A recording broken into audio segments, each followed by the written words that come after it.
Section 1. Baptism of Thunder. The first combat flight of the P-38, August 14, 1942. 15,000 feet above the steaming jungles of New Guinea.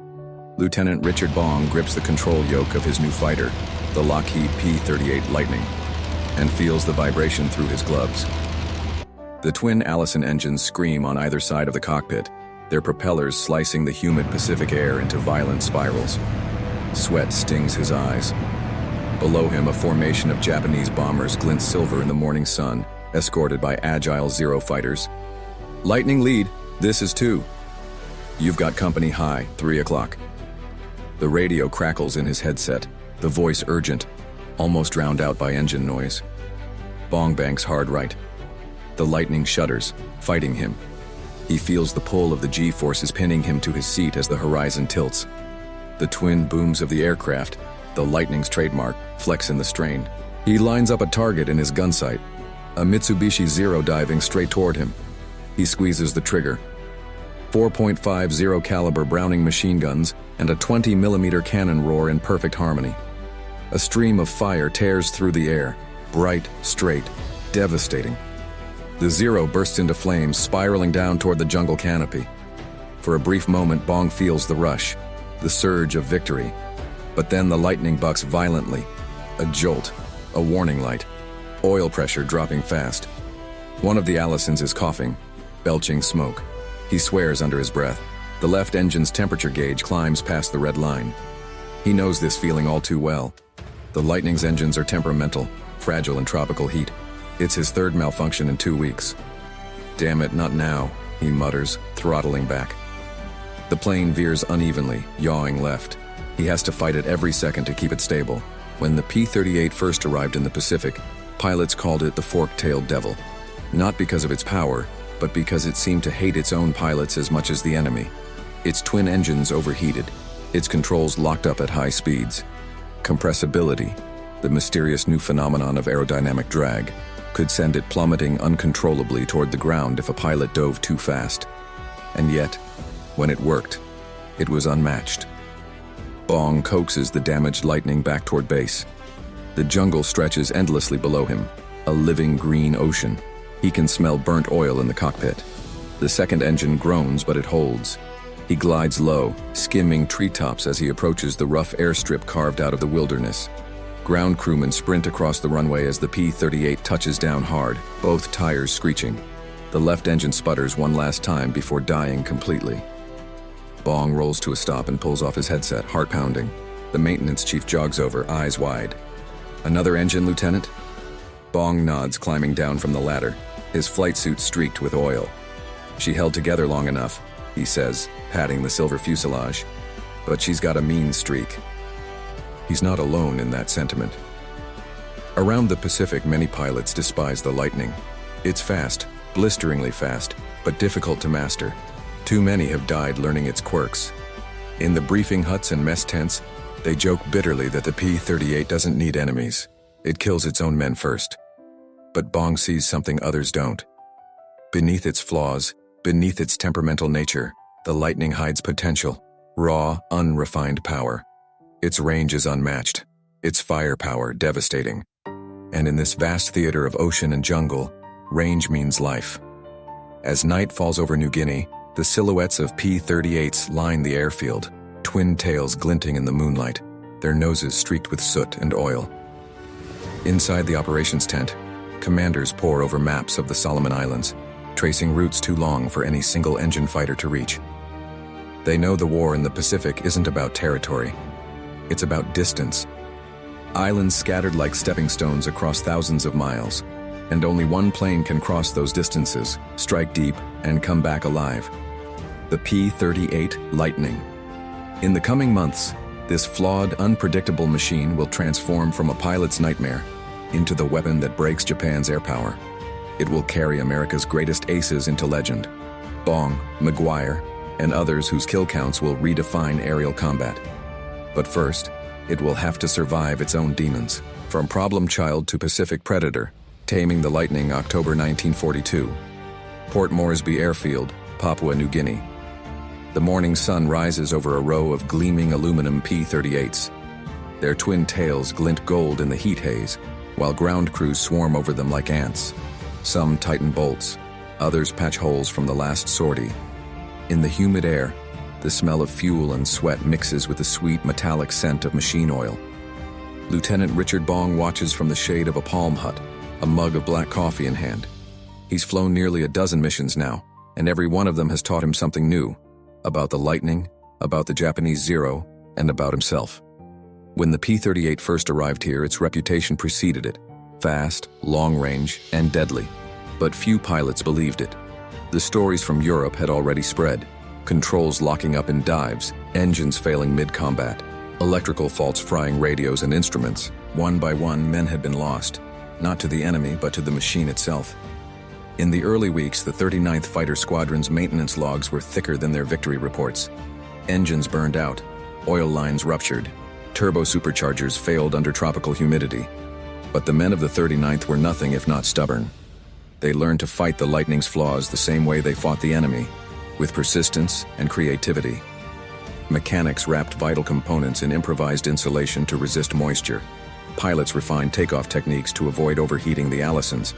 And when someone discovered that keeping the throttle slightly uneven between the two engines improved maneuverability, the trick spread through the squadron overnight. The P-38 was learning how to fight in the Pacific. On one mission, Bong and his wingman, Captain Thomas Lynch, spotted a formation of Japanese bombers heading toward Allied positions near Buna. The Lightning's long range allowed them to intercept far from base, well before the Zeros could arrive. They climbed high, circling down through thin cloud cover. At 20,000 feet, Bong pushed his throttles forward and dove, cautiously, mindful of the dreaded compressibility that could make the controls seize up. The nose shuddered, the altimeter spun, and then, the bombers filled his gun sight. 5 seconds of fire. The P-38's concentrated nose-mounted guns tore through the lead bomber's cockpit. Flames erupted and debris scattered across the sky. Bong's wingman took another. The bombers broke formation in panic. By the time the Zeros arrived, the damage was done. The victory was small, but it proved something vital. When flown right, the Lightning could strike first, fast, and hard, at ranges no other Allied fighter could reach. Word spread. Squadrons began requesting P-38 specifically for long-range escort and interception. The once mocked aircraft became a lifeline, the only fighter able to protect bombers on deep raids or chase Japanese reconnaissance planes back to their bases. Still, not everyone was convinced. Major Charles McDonald, another Pacific pilot, recalled the early skepticism. "We thought the P-38 was too complicated for jungle war, too heavy, too fragile. But once you saw one dive out of the sun with both engines roaring, you changed your mind fast." By mid-1943, the Lightning had earned a new nickname, not from Americans but from the enemy. Japanese pilots called it Ni Hikoki, Ippai Oni, 2 planes, 1 devil. They feared its silhouette, its speed, its firepower, and they feared the men who flew it. Richard Bong, once just another young pilot from Wisconsin, was becoming something else entirely. Every sortie brought another kill, another lesson. He studied enemy tactics, timing his dives to exploit the P-38's power advantage. He learned to roll out of compressibility dives at the last moment, pulling level inches above the treetops. The Lightning demanded everything from him: nerve, instinct, precision, and in return, it gave him dominance. At the end of 1943, Bong had 16 confirmed victories.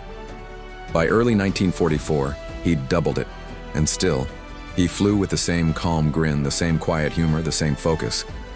His comrades started calling him Bing Bong. The nickname stuck, even as his legend grew. The P-38 was no longer the problem child of the U.S. Army Air Forces. It had become the Pacific's deadliest predator. Fast, high-flying, and lethal across distances no other fighter dared attempt. And soon, it would prove its worth in a mission that would echo across the world. The day 2 P-38s brought down Japan's most famous general. Operation Vengeance. The Lightning strikes at Yamamoto, April 18, 1943. Bougainville Island, Solomon Sea. The morning sky is pale and still, streaked with thin bands of cloud. 20 P-38 Lightnings glide silently above the endless blue Pacific, their twin tails casting shadows on the ocean far below. Inside one cockpit, Major John W. Mitchell checks his fuel gauge. Every gallon counts. They've been flying for nearly 2 hours, and every second has been measured, calculated, rehearsed. This is no ordinary patrol. Operation Vengeance, the most daring and secret mission ever assigned to the Lightning. Through intercepted Japanese radio traffic, American codebreakers have learned something extraordinary.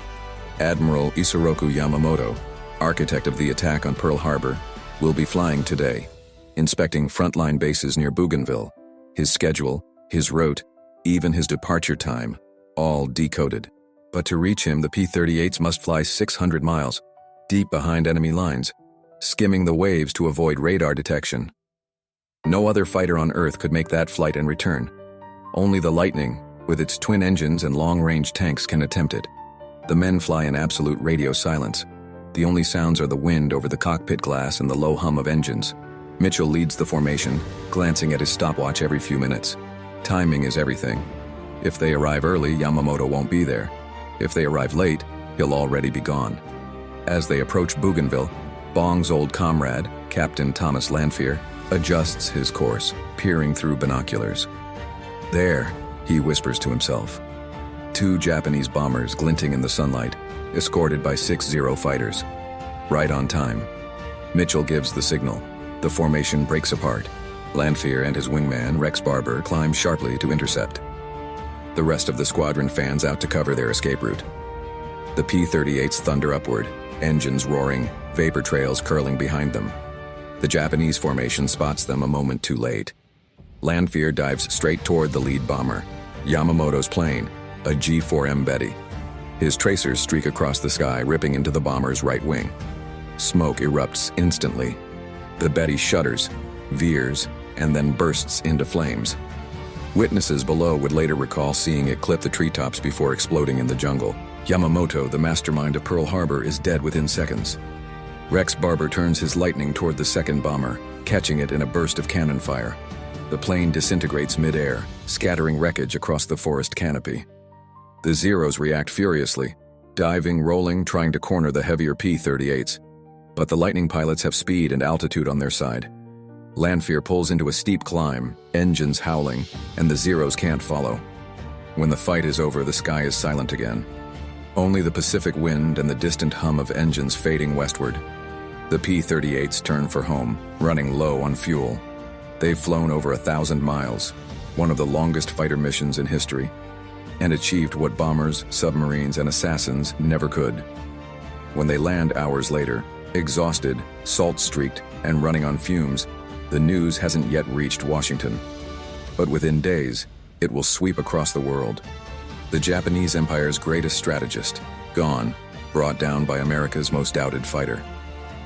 Back at base, as the men unload their gear, one mechanic stares at the oil-streaked P-38s and mutters, "Guess the fork-tailed devil earned her name today." He's right. Operation Vengeance changes everything. No longer is the Lightning a misunderstood experiment. It's now a symbol of precision, reach, and retribution. Across the Pacific, morale soars. To the Japanese, the P-38 becomes a nightmare presence, striking without warning, vanishing without trace. To American pilots, it becomes a badge of pride. And for the men who doubted it, the mockery stops. From that day on, the Lightning is no longer the plane you fear to fly. It's the one you fight to get assigned to. Legends of the Lightning, Aces Rise over the Pacific, late 1944, Clark Field, Philippines.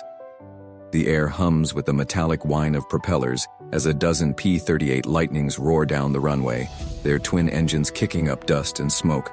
Among them is Major Richard Bong, now America's top ace, strapping into his familiar aircraft marked with the name Marge, after his sweetheart back home in Wisconsin.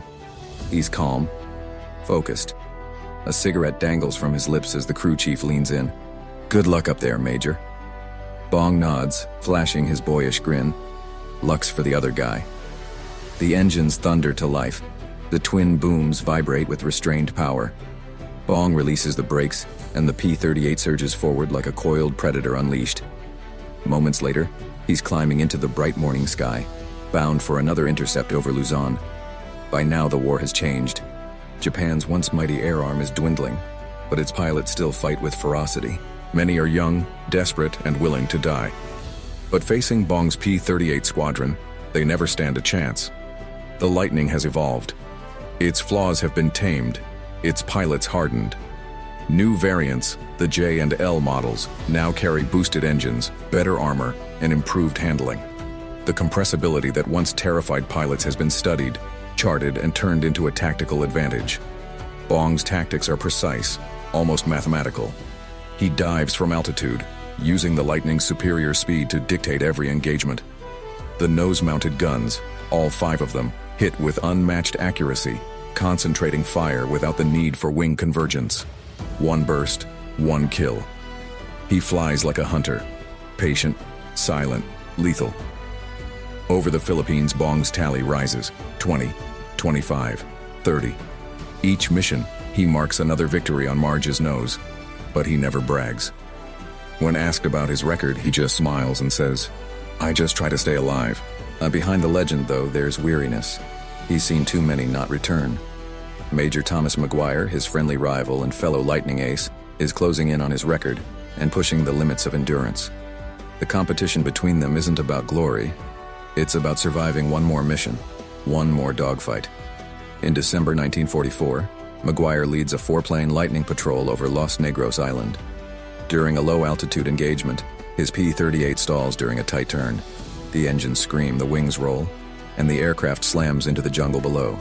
McGuire is gone instantly. When Bong hears the news, he's silent.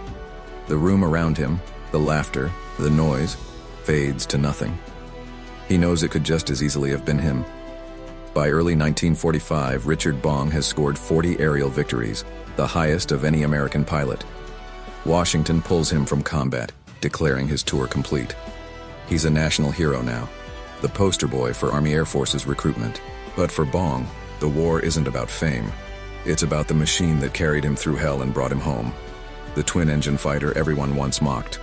The P-38 Lightning didn't just dominate the Pacific skies, it defined them.